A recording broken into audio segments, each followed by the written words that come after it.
Hello! Do you know anything about negative numbers? So do you know what number goes there? Or there? Or even there? If you don't, that's great, because I'm here to help you. And today we're going to be learning about negative numbers and what happens before zero, so counting backwards. So let's do this together. So if you started on 3, you then count back and you go 2, and then back and you go 1, and then back and you go to 0. But what happens next?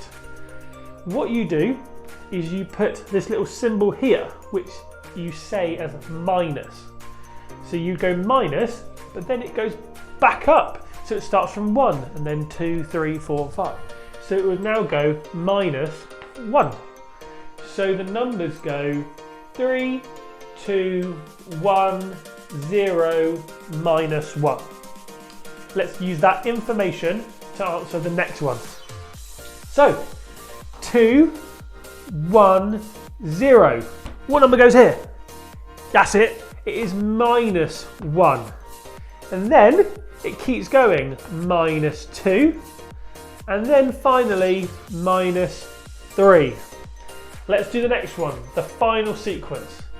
So it starts with minus 3, then you go, you guessed it, minus 2, and then it keeps getting hotter. So it goes minus 1, and then 0, and then it goes into positive numbers. 1, 2, 3. And that's all you need to know when it comes to counting backwards with minus numbers. All right? So use this information, play the next game, and we'll see you in the next one. Bye!